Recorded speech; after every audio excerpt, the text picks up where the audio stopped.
दुःखाची जनिते नाही आद्यांती अवसान अविनाश करी आपुलिया ऐसे लावी मनातिशय गोविंदाचे एरती माहिती दुःखाची जनिते नाही आद्यांती अवसान तुका म्हणे एका मरणीची सरे उत्तमची गुरे कीर्ती मागे विठ्ठल विठ्ठल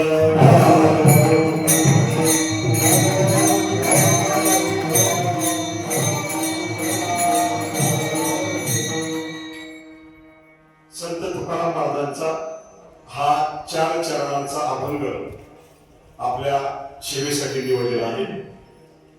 या अभंगामध्ये संत तुकाराम महाराज याचा सरळ सरळ अर्थ सांगतात की देव आपण आपला करून घेतला पाहिजे. देव आपण आपला करून घेतला तरच आपला सुख मिळतं. सुख प्राप्तीचा हा योग्य मार्ग आहे. आणि हे जर नाही केलं आपण विरती माहिती दुःखाची सरी हे जर आपण नाही केलं तर आपल्या वाट्याला दुःख येऊ शकतं. सुखाची प्राप्ती आपल्याला होऊ शकत नाही. आणि म्हणून या ठिकाणी संत तुकाराम महाराजांनी आपल्याला हा एक चांगल्या प्रकारचा उपदेश केलेला आहे. तर आपला हा विठ्ठल नामाचा राम नामाचा छंद लागला पाहिजे. आपण आपलं मन वेळेपेक्षा झालं पाहिजे. लावी मनातिशय गोविंदाचे. आणि एवढं करूनही आपण जर आपलं आयुष्य जर जगलो चांगल्या प्रकारे जर जगलो तरच आपली कीर्ती मागे राहते. तुका म्हणे एका मरणीची सरे उत्तमची उभी कीर्ती मागे. हा सरळ सरळ अर्थ तुकाराम महाराजांनी या अभंगाला सांगितलेला आहे. आज या ठिकाणी विजया एकादशी आहे आणि विजया एकादशी निमित्त ही कीर्तन सेवा माझ्याकडे आलेली आहे. आणि ती कीर्तन सेवा म्हणजे आमच्या स्वाध्यायताई कुठंताई आणि आपले हरिभक्तपरायण आदिल महाराज वाईके अण्णा या प्रेमवृत्ती अशा व्यक्तिमत्वामधून त्यांच्या विचारांमधून त्यांच्या सानिध्यामधून त्यांनी मला ही सेवा दिलेली आहे. विठ्ठल विठ्ठल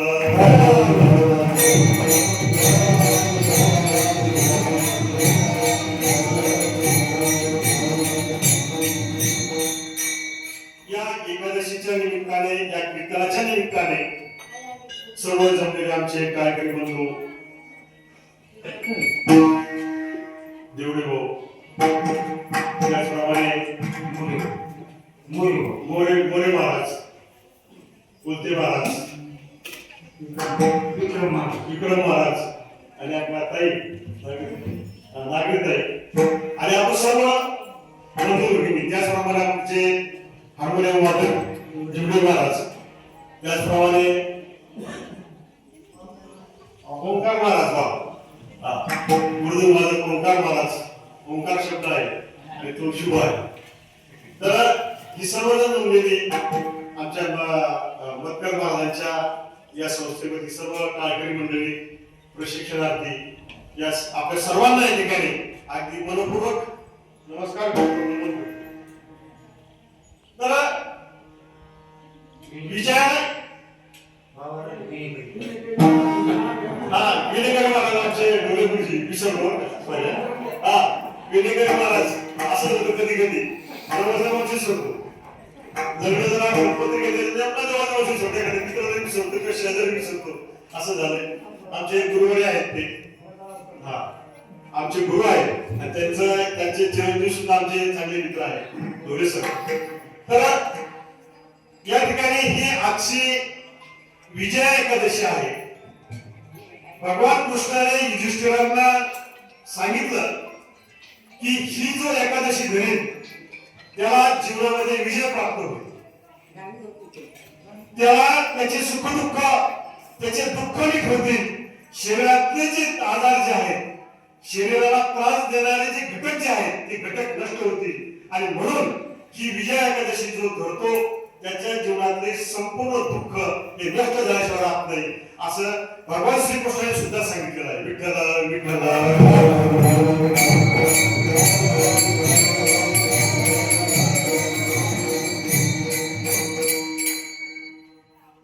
33 वर्ष शिक्षक म्हणून मी सेवा केली नागनाथ मालूर या ठिकाणी. नागनाथ मालूर तालुका शिरूर कासार जिल्हा बीड या ठिकाणी 33 वर्ष शिक्षक म्हणून सेवा केली आणि विद्यार्थ्याला ज्ञान देण्याचं काम केलं.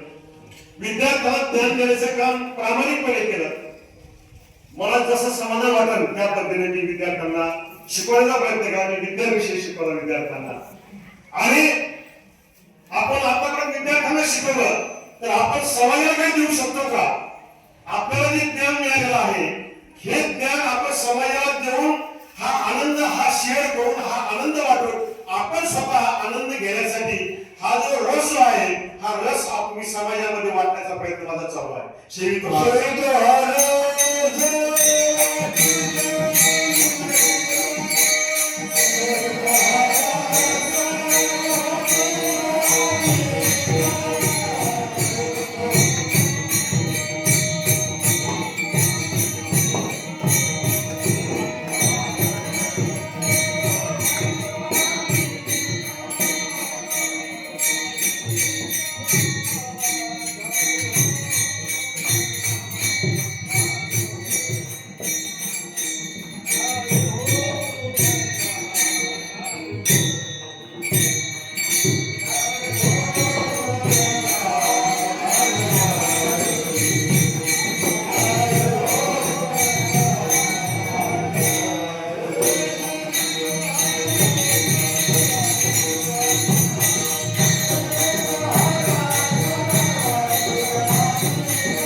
ज्ञानेश्वर महाराज, संत तुकाराम महाराज, संत एकनाथ महाराज असे अनेक संत या संतांनी हा ज्ञानाचा दिवा तेवत ठेवलेला आहे जेणेकरून लोकांना याचं ज्ञान मिळत राहील आणि तो दिवा तो ज्ञानाचा दिवा प्रकाशित ठेवण्याचं काम आपल्या सर्वांना करायचं, संतांना करायचं, आपल्या सर्वांना ते करायचंय. म्हणून हा ज्ञानदीप जो आहे हा ज्ञानदीप आपण तेवढ ठेवला पाहिजे. संत एकनाथ महाराज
असो तर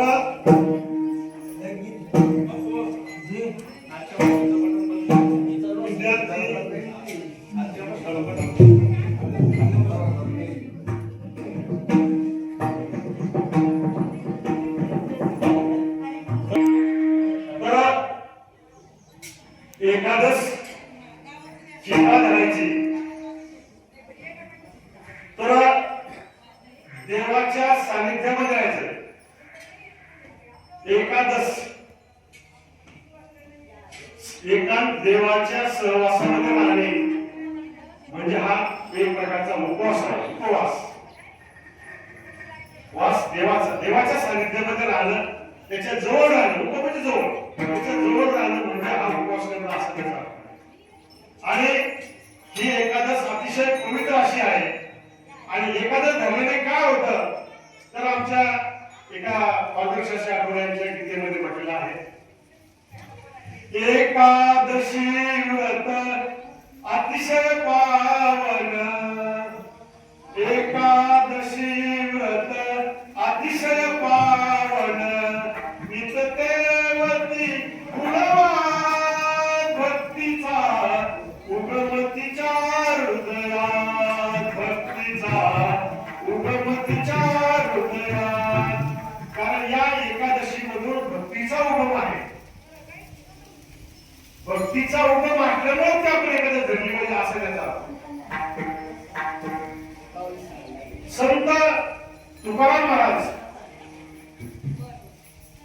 यांनी आपलं पूर्ण आयुष्य या भक्तीसाठी घेतलेलं आहे, हरिनाम घेण्यासाठी घेतलेलं आहे. आणि त्यांना ज्या ज्या वेळेस समाजामध्ये दुःख झालं, ज्या ज्यावेळेस त्यांना समाजामध्ये वाईट असे अनुभव आले, त्यावेळेस संत तुकाराम महाराज हे डोंगरावर जाऊन बसायचे. भंडारा डोंगर असेल किंवा भाचंद्र डोंगर असेल, या डोंगरावर ते जाऊन बसायचे. आणि जाऊन बसल्यानंतर त्या ठिकाणी चिंतन करायचे. आणि चिंतन करून करून त्यांनी समाजातले जे आपले अनुभव आहेत तर ते अनुभव आपल्या तुकाराम गाथेमध्ये अभंग रूपामध्ये दिले, तुकाराम गाथा निर्माण केली. आणि याला कित्येक वर्ष गेले त्यांनी त्याचा छंद काही सोडला नाही. ज्यावेळेस ते त्या भंडारा डोंगरावर जाऊन बसायचे त्यावेळेस त्यांची पत्नी जिजाऊ आवडी म्हणायची तिला, ही आवडी नंतर त्यांचा डबा घेऊन जायची तिथे डोंगरामध्ये. आणि डोंगरामध्ये गेल्यानंतर त्यांना ती दररोज जेवण द्यायची.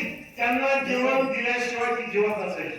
इतकी तिची एक निष्ठा होती. लोक म्हणतात की ती कुठे चिडायची वगैरे, ती चिडत असेल पण ते वाईट कधी चिडू शकतात म्हणून ती पण चिडत असेल. आणि त्या ठिकाणी अशा प्रकारची दररोजची सेवा करीत असताना जिजाऊ एकदा त्या डोंगरावर चालल्या, तुकाराम महाराजांचा डबा घेऊन आपल्या टोपल्यामध्ये ते टोपलं घेऊन चालले जिजाऊ. तर त्यावेळेस त्या ठिकाणी त्यांना चालताना अतिशय त्रास झाला. आणि तेवढ्यात त्यांच्या पायामध्ये काटा ठोकला, काटा मध्ये रुतला, काचेमध्ये मोठा काटा होता या डब्यामध्ये असेल, तो काटा त्या ठिकाणी रुतला. आणि तो काही काय निघेना, काही काय निघेना म्हटल्यानंतर तिच्या डोळ्यातून अश्रू व्हायला लागले. त्या जिजाऊ रडायला लागल्या. आणि रडायला लागल्यानंतर त्या ठिकाणी एक गुरखी होता, गुरु वाळणारा. आणि तो गुरु वाळणारा गुराखी त्या ठिकाणी आला. आणि तो म्हटला की आई काय झालं तुम्हाला? ती म्हटली काय नाही बाबा, मी माझ्या नवऱ्याचा डबा घेऊन चालले आणि डबा घेऊन जात असताना एक काटा, एक गेड्या बाबाचा काटा माझ्या पायामध्ये घुसलेला आहे, तो काही निघत नाही. आणि त्या गुराख्याला ती दया आली, त्या आईची दया आली. आणि दयानंतर तो पाय हाताने धरला आणि तो काटा असा दाताने उपटला. त्याला हाताशी उपटत नव्हता, दाताने तो उपटला. आणि उपटल्यानंतर त्यांच्या सुद्धा त्या गुराख्याच्या डोळ्यातून असून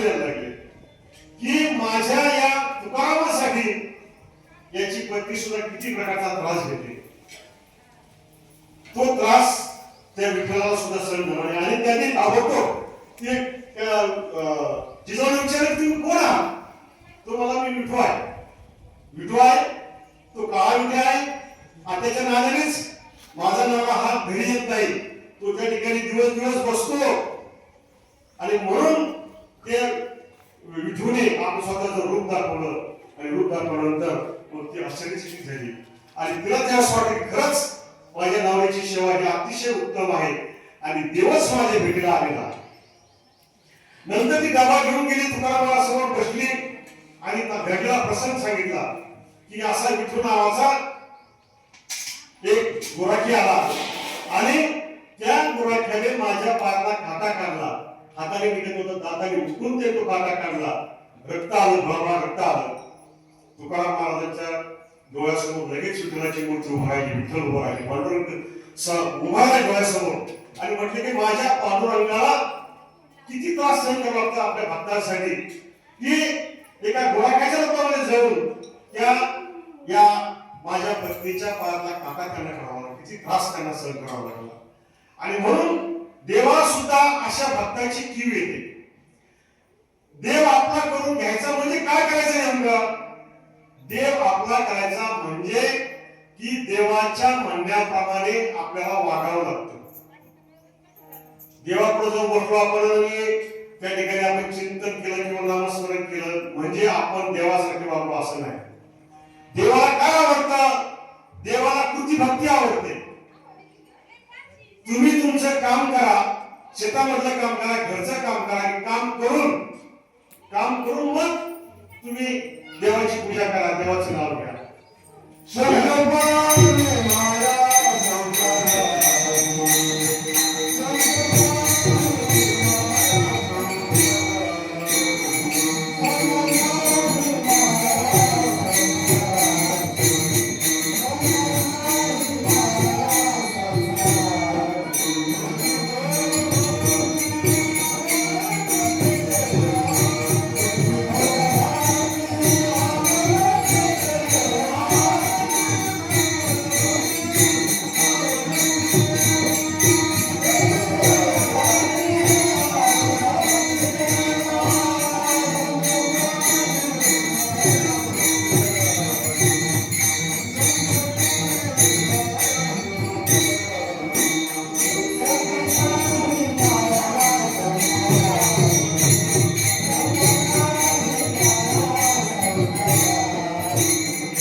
देव आपला करून घ्यायचा म्हणजे काय? एखाद्या माणसाला आपल्याला आपलं करून घ्यायचंय म्हणजे त्या माणसाकडे आपल्याला वारंवार जावं लागतं.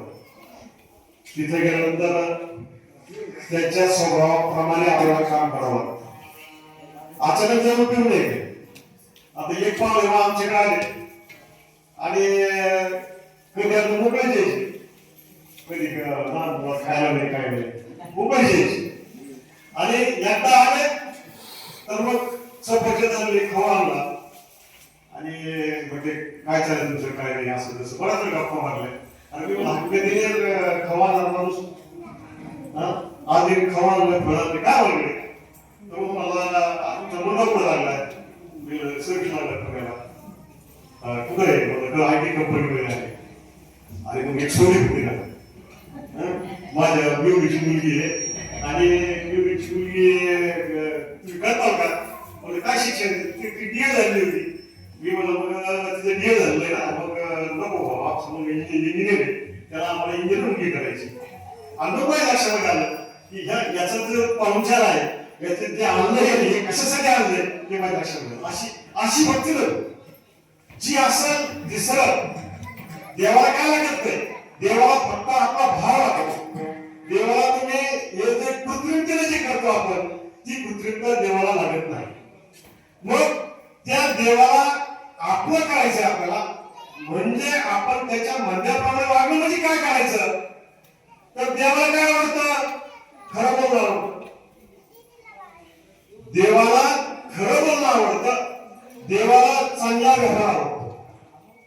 आहार विचार आणि व्यवहार त्याचा आहार योग्य असेल, तो आदल्या दिवशी काहीतरी खातो आणि दुसऱ्या दिवशी पण डबडा जातो, दुसऱ्या दिवशी देवाला जातो, ते देवाला मानलेलं आहे. तो आपल्या जवळ येतोय, इथे येतो, बाहेर गेल्यानंतर तो त्याचा संबंध हा गुंड लोकांशी आहे. त्याचा संबंध हा जे लायक लोक आहेत अशा लोकांशी आहे. तो एखाद्याचे 100 रुपये जर घेतले तर 6 महिने देत नाही, त्याला आगायला लावतो. काय म्हणतो आपण त्याला, ते गेलेला पैसे ते आगायला लावतो आपल्याला.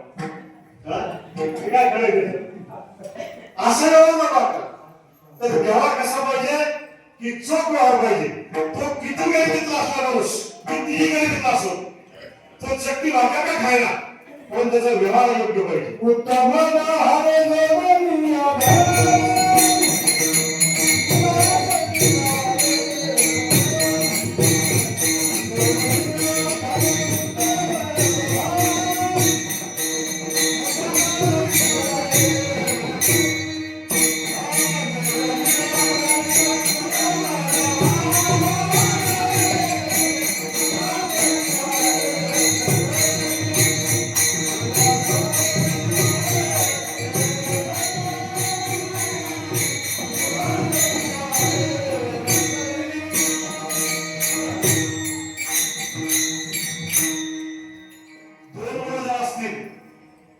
एखाद्या आई वडिलांना आणि एक मुलगा हा दिवसभर देवाला जाऊन बसतो, फक्त नामस्मरण करतो, दुसरा मुलगा मात्र सकाळी नामस्मरण करतो, देवाला नमस्कार करतो आणि शेताला जाऊन काम भरपूर काम करतो.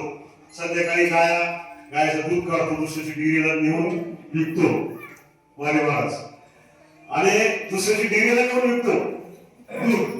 तर त्या आईला किंवा वडिलांना तो दिवसभर देवळामध्ये बसणारा मुलगा आवडेल का काम करणारा मुलगा आवडेल?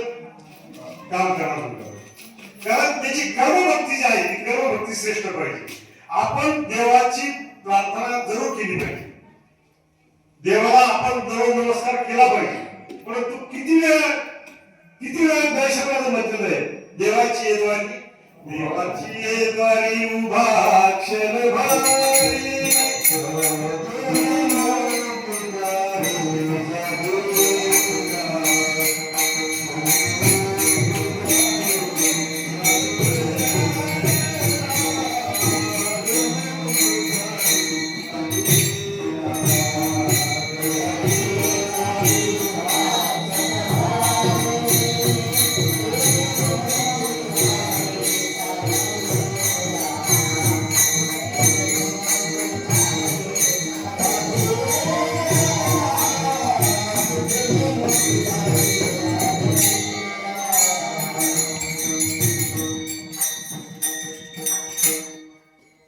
अशा पद्धतीने नामदेव महाराजांनी देवाला आपलं केलं.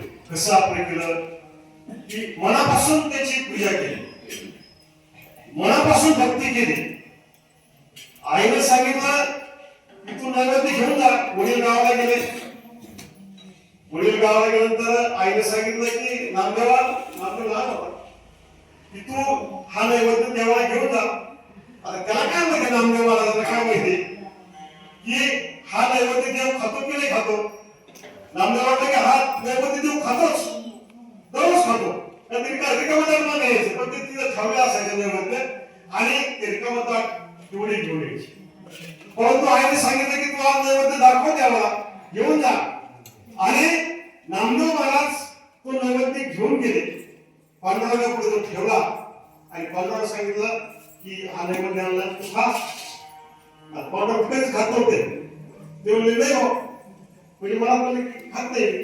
पण पुन्हा वारंवार सांगितलं की हा नैवेद्य पांडुरंगाला तुला खावाच लागेल, तू जर खाल्ला नाही तर मी तुझ्यापुढे डोकं आपटून घेईन. आणि तरी सुद्धा नाही. आणि मग नामदेवरायांनी डोकं आपटून घ्यायला सुरुवात केली. डोक्याला लागलं, डोक्याला बोच पडली आणि त्यानंतर पांडुरंगाला दया. पांडुरंग प्रत्यक्ष त्या मूर्तीतून प्रगट झाले.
ओरडलं. आणि जेवल्यानंतर नामदेव हे प्रसन्न, त्यांना खूप आनंद झाला, त्याचा चेहरा प्रसन्नता उमटली. आणि घरी सांगितलं त्यांनी की म्हणजे काला तर नैवेद्य पुढे काहीच नाही आणलं, त्यामुळे सगळा खाल्ला देवाने. देवाने खाल्ला म्हणजे कसं? हा खाल्ला, माझ्या हाताने देव जेवला, कोण जेवला. असं कधीच झालं, हे आता कसं होऊ राहिलं, हे असं कसं झालं? म्हणून आई म्हणजे ठीक आहे, तुझ्या वाटाला येऊ दे, आपण सगळेजण जाऊन खातो कधी खातोय तेव्हा आज मी नैवेद्य दाखवेन, पण तुम्ही मला समोर यायचं नाही, तुम्ही बाजूला धरून पहा, तिकडं बाजूने पहा, समोर येऊ नका. आणि दुसऱ्या दिवशी आई वडील आणि नामदेव महाराज त्या ठिकाणी नैवेद्य घेऊन गेले आणि आडोशाला होऊन यांनी पाहिजे तर खरोखर पांडुरंग त्या ठिकाणी त्या ताटातलं जेवण. म्हणजे असं जे आहे, असं आपली भक्ती ह्या देवाला आवडली पाहिजे आणि देव आपल्याला वाटला पाहिजे. म्हणून तुकाराम अभंगाच्या पहिल्या चालू असते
समाजामध्ये.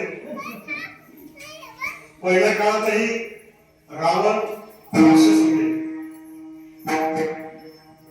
फक्त असं व्हायचं की त्यांना पहिले असे लांब दात असायचे, लांब नख असायचे, लांब केस असायचे, फलाटे असायचे. परंतु समाजामध्ये आजही त्या राक्षस प्रवृत्तीचे काही वंशज शिल्लक आहे, जे समाजामध्ये चांगलं काम करणाऱ्याला अडचणीमध्ये आणतात, देवाचं काम करणाऱ्याला अडचणीमध्ये आणतात. ज्ञानेश्वर महाराजांना ज्यांनी त्रास दिला ते राक्षसी प्रवृत्तीचे, तुकाराम महाराजांना ज्यांनी त्रास दिला ते राक्षसी प्रवृत्तीचे, जे देवाचे काम चांगलं करतात त्यांना त्रास देणारे ते राक्षसी प्रवृत्तीचे. आणि राक्षसी प्रवृत्तीच्या असल्यामुळे त्यांना जरी देवाची भक्ती, रावण हा देवाची भक्ती करतो, महादेवाची भक्ती करत होता, फार भक्ती करत होता, परंतु हा रावण, या रावणाचे वडील जे होते हे वडील राक्षस होते. त्याचा विश्राम नाव आहे, ते राक्षसी प्रवृत्तीचे होते.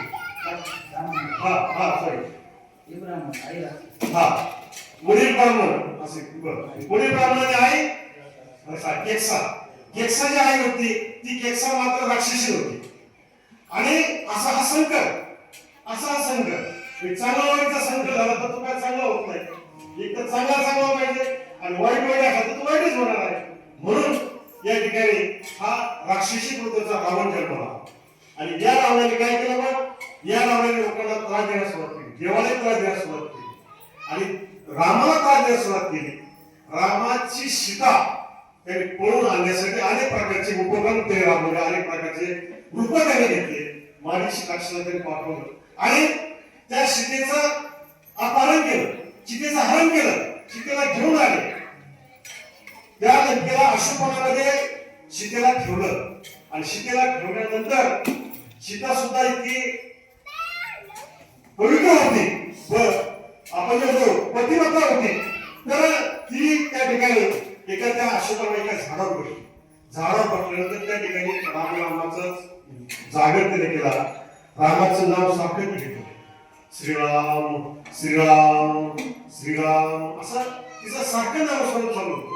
परंतु या राक्षसी प्रवृत्तीच्या या रावणाने त्या ठिकाणी धुमाकूळ घातला आणि राम हे शोधत त्या ठिकाणी त्या सुग्रीवाची मदत घेतली, वालीची मदत त्या ठिकाणी, अशा या सगळ्यांची मदत, हनुमंताची मदत घेतली. विशेषतः हनुमंताला लक्ष्मणाला जेव्हा गुरुचारी त्यावेळेस हनुमंताला एक वनी नावाची वनस्पती जी आहे ती द्रोणाकडून आणायला सांगितली. हे सगळ्या संकटाचा सामना करत राम त्या ठिकाणी त्या अगोदर हनुमंत पोहोचले, नंतर राम पोहोचले आणि त्याला सांगते बाकीचे सगळे. विभीषण सांगते, मंदोदरी सांगते, रावणाची बायको सांगते, रावणाच्या बायकोचा आहे मंदोदरी, अतिशय सुंदर अशी मंदोदरी म्हणजे शरीर वगैरे उदर तिचं आहे, लहान होतं मंदोदरी सांगते. सुंदर असूनही याची वाईट प्रवृत्ती होती. आणि मग ही मंदोदरी सांगायची की अरे ते देव आहे, राम हे देव आहे, त्याच्या नदी लागलो, त्याच्या नदीला चांगलं नाही. आधी समाजामध्ये जर काही चांगलं माणसं तर नदीला नको राहणार वाईट माणूस, त्या बाकी सांगतो अरे ते चांगले माणसं ते नदीला नको, तुझं वाईट होईल, एखाद्या संताच्या नदीला तुझं वाईट होईल. मंदोदरी सांगायची, विभीषण भाऊ सांगायचा की तू त्याच्या नदी लागू नको, नदीचा लागला तर तुझं वाईट होईल, तुझं कल्याण होणार नाही. आणि जे व्हायचं तेच झालं. रावण हा नवरा होता, बोलला अजिबात आपण घाबरणारे माणसं नाही, मला महादेव प्रसन्न आहे, पण महादेव जर प्रसन्न असला तर तू वाईट कामाला मदत करणारा नव्हता. हा देव वाईट कामाला मदत करीत नाही, तो चांगल्याच कामाला मदत करतो. आपण जे चांगलं काम करतो त्यालाच तो मदत करतो. आणि या रावणाला अजिबात त्या ठिकाणी मदत झाली नाही. रावणाचा त्या ठिकाणी नाश झाला, रावणाचा नाश झाला. म्हणजेच त्या ठिकाणी हा जो आहे हा त्याचा नाश त्याने तो स्वतः ओढून घेतला, निवडून घेतला. तर त्याच्यामध्ये की असं वाईट वागल्यामुळे आपलं चांगलं होत नाही. आणि वाईट जर आपण वागलो त्याच्यापासून आपल्याला त्रास होतो, समाजाला त्रास होतो, देवालाही त्रास होतो की आपण त्याच्या दुसऱ्याच्या त्रास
मनातून जर केली तर त्याचा आपल्याला निश्चितपणे आपलं जीवन हे सुखी होईल.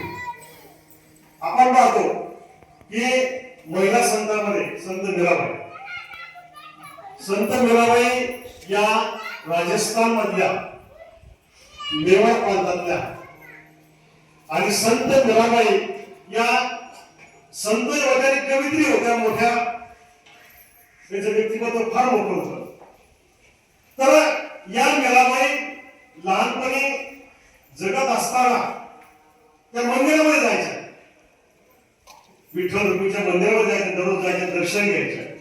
आणि त्यांचं त्या मंदिरामध्ये पुन्हा आणखी गावामध्ये कृष्णाचं मंदिर होतं. त्या मंदिरामध्ये पण जायचं, दररोज जायचं. दररोज त्यांच्या या नित्यनियमाप्रमाणे त्या मंदिरामध्ये जायच्या, दर्शन घ्यायच्या, तिथे बसायच्या, नामस्मरण करायचं, कृष्णाचं नामस्मरण करायचं. आणि एक दिवस मीराबाई आणि तिची आई या रस्त्याने जात असताना एक वरात आहे, नवरदेवाची वरात, नंतर जी निघते ती वरात असते. ती वरात चालल्यानंतर ती वरात पाहिली आणि मीराबाईला फार आनंद झाला की किती चांगलं वातावरण आहे, किती लोक नाचतात. आता त्या इमारतीमध्ये आता सध्याचं काल तर वेगळाच आहे. सध्या ते काय नाचते, डीजे म्हणजे काय, त्या डीजे काय काय नाही. आपण डीजे जर लावला नाही आपलं जवळ चालवता महाराज आपली गाडी चालू होते, पण विसरू करत नाही. फक्त आपल्या ऍक्सिडेंटचा अपडेट चालायचं पुढं. तर इतका हा कर्कश आवाज हे एक प्रकारचं ध्वनी प्रदूषण आहे. तर याच्यावर वास्तवात बंदी आलीच पाहिजे. परंतु यामुळे समाजाला या ठिकाणी काहीच बोलतात नाही मसाला. आणि म्हणून अशी ही वरात चाललेली असताना तिने संत मीराबाई विचारलं आईला की माझं लग्न कोणाशी होणार आहे, माझं लग्न तुम्ही करणार हे कोणाशी करणार आहे. तर आई सुद्धा ही निश्चित भक्त होती, कृष्णाची निश्चित भक्त होती. मग आई तिला त्या कृष्णाच्या मंदिरामध्ये घेऊन गेली आणि तुझं लग्न या कृष्णाबरोबर होणार, कृष्णाबरोबर होणार आहे आईने सांगितले. परंतु वडील जे आहेत ते वडील काय तयार होते, कारण वडील तर काही गिरणी असते, त्यांना जवळ ते पार पडायचं असतं. एक नगराचा उरकून टाकू, आपल्या जवळ तो पार पडतो. आणि म्हणून वडिलांनी त्या मेवाड या भागातील एक भोजसिंग या चांगल्या राजपुत्राशी तिचा विवाह बळजबरी करून दिला मीराबाईचा.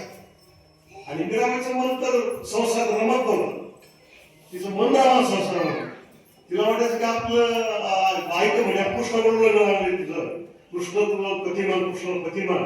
आणि हे असं काय उलट झालं. म्हणून मीराबाई त्या ठिकाणी त्या संसारात रमण्यात त्या दररोज मंदिरामध्ये जायच्या आणि त्या ठिकाणी विना घेऊन नामस्मरण करायचं. विना घेऊन काही घोष करायचा, काही श्रीकृष्ण गोविंद हरे मुरारे.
सारखे चालू असायचं.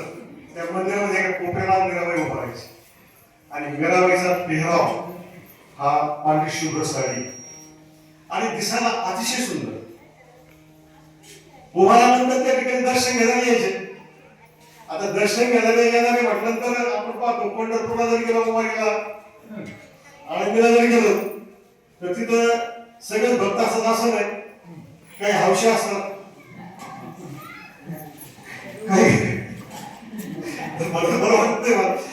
हौशी असतात, हौशी असतात.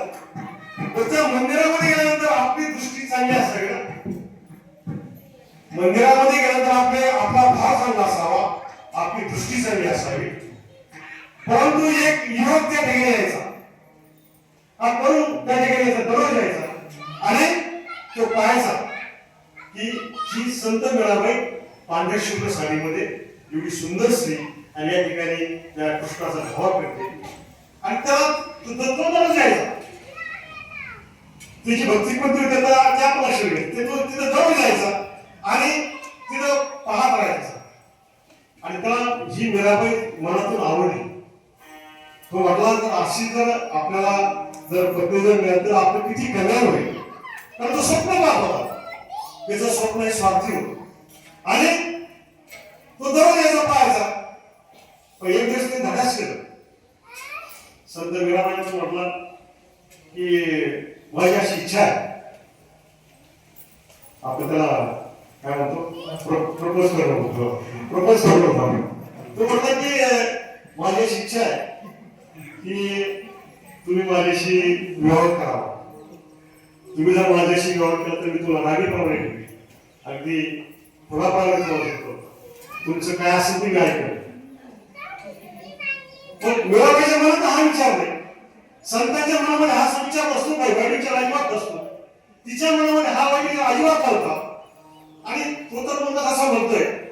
मग त्या ठिकाणी तिने विचार केला, ती म्हटली बरं ठीक आहे, मी तुझ्या बरोबर लग्न करीन, पण एक बात आहे की तुला या ठिकाणी 15 दिवस रात्रंदिवस कृष्णाचं भजन करावं लागेल. आपण जे भजन केलं आताच ते श्रीकृष्ण गोविंद हरी मुरारी हे नारायण वासुदेव. तर असं तुला हे भजन करावं लागेल रात्रंदिवस. आणि मग त्या युवकाने रात्रंदिवस भजन सुरू केलं. श्रीकृष्ण गोविंद हरे मुरारी हे नारायण वासुदेव गोविंद हरे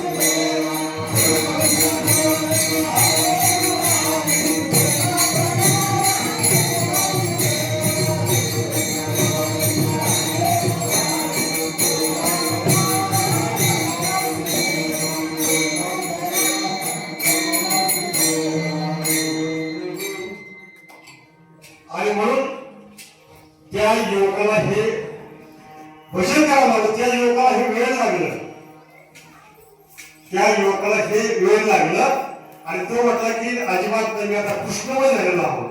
त्याला गोविंदाचं वेळ लागलं, त्याला तिसऱ्या चरणावर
फार फार मोठी भक्ती केली आणि ते फिरले, भारतभर फिरले, जगभर फिरले. त्यांनी हे जग ढवळून काढले, त्यांनी जग ढवळून काढला हरिनामासाठी. आणि संत तुकाराम महाराजांनी हे जग ढवळल्यानंतर पांडुरंग त्यांना प्रसन्न झाले आणि प्रसन्न झाले म्हटले की तुला तुकाराम तुम्हाला काय पाहिजे, भक्ताला काय पाहिजे. पण संत तुकाराम महाराज हे त्यावेळेस म्हटले की मला आता मला गाडी नाही, मला मोटरसायकल हो, पण फोर व्हीलर नाही, मला फोर व्हीलर नाही मला, असं काय म्हटलं नाही. मी मागला नव्हतं पण अजून एक खोली बांधा वाटते मला, अजून एखादी खोली दिली तर बरं होईल. माझ्या मुलीचं लग्न झालं नाही, तेवढं जमलं तर बरं होईल. म्हणजे काही लोक ते पांडव काही पण मजा नाही केली. आता एक गाडी लावलं मी आमच्या माझं बघून आणि गाडी पाठवली आल्यानंतर तिथं पंक्चर आहे. तुम्हाला पांढरा एवढं तर बरं केलं तर मी काय पंक्चर केलं. पांढऱ्याचा काय संबंध आहे, काही संबंध नाही. एका बाईचा मुलगा वाढला, एका बाईचा मुलगा तरुणपणीच वाढल्यानंतर बाकीच्या बाया जावं झाल्या. आपल्या नात्यात ते बाया जावं झाल्या, त्या बाया त्याला काय म्हणायचं, अगं बाई तू गेली बरं झालास, तुझं मुलाला नेलं, देवाला काय चांगलं नाही केलं, देवाने होते मुलाला. देव कोणाचंही वाईट करत नाही, किंवा तर चांगलंच करतो पण वाईट करत नाही. आणि म्हणून तुकारामाला विचारलं की तुला काय पाहिजे. म्हणून संत तुकाराम महाराज म्हटले की फक्त तुझ्या नामाचा विसर मला बोलतो, तुझा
माणूस जो आहे हा समाजामध्ये आपण पाहतो की माणूस हा आपल्या नावासाठी फार मोठी धडपड करतो.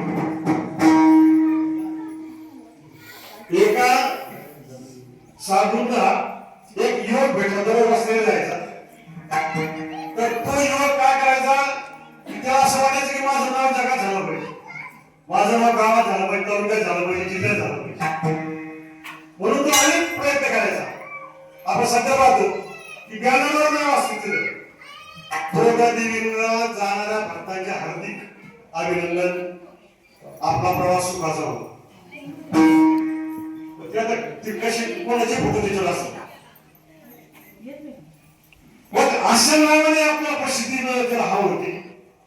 तर तसा बॅनर पण झाला त्याने नंतर मग डोंगरावर असं दगडाने नाव पडलं त्याने दगड मारून त्याला पांढरा चुना दिला आणि स्वतःचं नाव त्यांनी त्या ठिकाणी पडलं. स्वतःचं नाव त्या दगडावर त्यांनी असं बरोबर असं करून ते गेलं कसं देऊन मांडणी केली त्याची.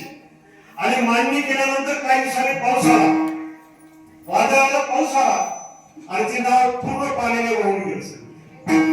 पुन्हा तो त्या साधूकडे आला म्हणला काय करायचं बॅनर लावला, बॅनर आपण जाऊन टाकलं दगडाच्या रचनेकडून तिथे नाव माझं मांडणी केली मी ते बी वाहून गेलं. मी काय करू नेमकं. मग त्या साधूने सांगितलं की तुझं नाव जर आजरामर व्हावं असं वाटत असेल तर तू असं काम कर की लोकांच्या हृदयामध्ये तुझं स्थान निर्माण कर. लोकांच्या हृदयात तुझं स्थान निर्माण केलं तर ते नाव कोणीही बसू शकणार नाही. असं तू स्वतःचं नाव निर्माण कर. आणि म्हणून ईश्वराने सांगितलं आपले महाराज होते त्यांनी सांगितलं की माणूस हा कसा शिल्लक कसा राहतो. मनुष्य जन्म हा परत एकदा चांगला जर आपण मनुष्य जन्म केला तर परत जन्म नाही मिळाला आपल्याला. देवा चांगला तर मग दुसरा ते कोणता वेळ असेल ते सांगायचं आपला. पण की आपल्याला जर आपलं नाव कमावायचं असेल, आपल्याला मेल्यानंतरही जिवंत राहायचं असेल, मेल्यानंतर जिवंत राहणं म्हणजे भूत होऊन नये, मेल्यानंतरही आपल्याला जिवंत राहायचं असेल तर आपण त्या ठिकाणी ग्रंथ रचना केली पाहिजे.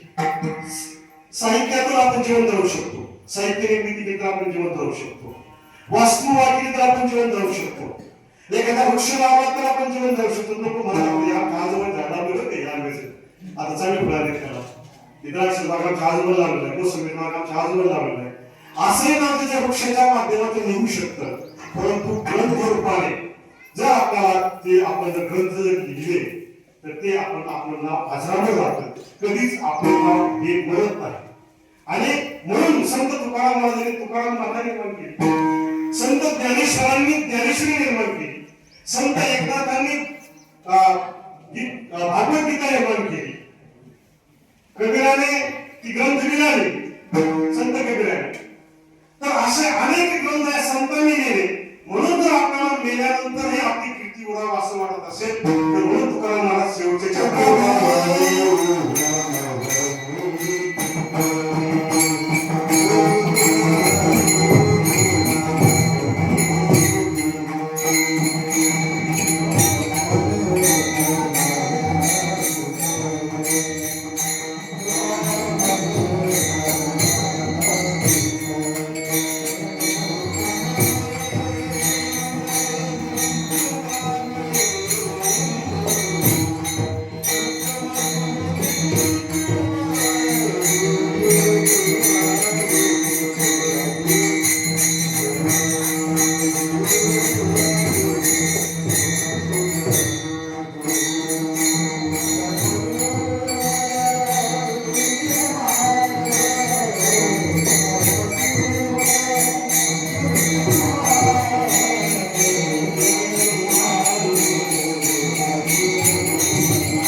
आज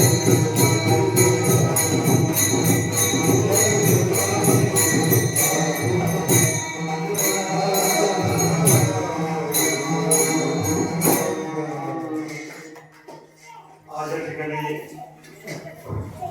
प्रेमवृत्ती आणि भक्तपणाने आणि महाराज यांनी या ठिकाणी मला कीर्तन करण्याची संधी दिली. आमच्या साधेताई खोटेताई आता बहुतेक ठिकाणी शिफारस करायला आपले बाकीचे पुरुष मंडळी असतात, परंतु ताईला थोडीशी कल्पना होती आणि ताईने त्या ठिकाणी महाराजांना विनंती केली आणि महाराजांना थोडंसं माहिती तुम्ही प्रवचन वगैरे करतोय म्हणून आणि कीर्तनही करतोय असं ते नाही वाटलं आणि एक आपुलकीच्या भावनेवरून त्यांना खरोखर प्रेमवृत्ती हा जो शब्द आहे त्यांना बरोबर सुख होतो येतो. तो शब्द बरोबर लागतोय आपल्याला, कारण आपण मोठा आहे आणि मोठी माणसंच दुसऱ्याला रिस्पेक्ट दुसऱ्याला मोठं करू शकतात आणि तीच माणसं जी दुसऱ्याला मोठं करतात ती मोठे आपोआप होतात. कोणी सेवा दिली ह्या बंधूचा आपण अंगाचं नाव आहे, खोटे त्याचं नाव आहे, असाच प्रकारचं त्यांचं जे प्रेम जे आहे हे प्रेम समाजामध्ये आपण वाटून द्यावं आणि आम्हाला आपलं प्रेम हे कायम मिळावं, तुमच्या हृदयामध्ये आम्ही राहावं असं आम्हाला मनातून आमची इच्छा आहे. आणि त्याचबरोबर आपल्या सर्व कार्यक्रम मंडळी सगळ्यांनी या ठिकाणी चांगल्या प्रकारची साथ दिली.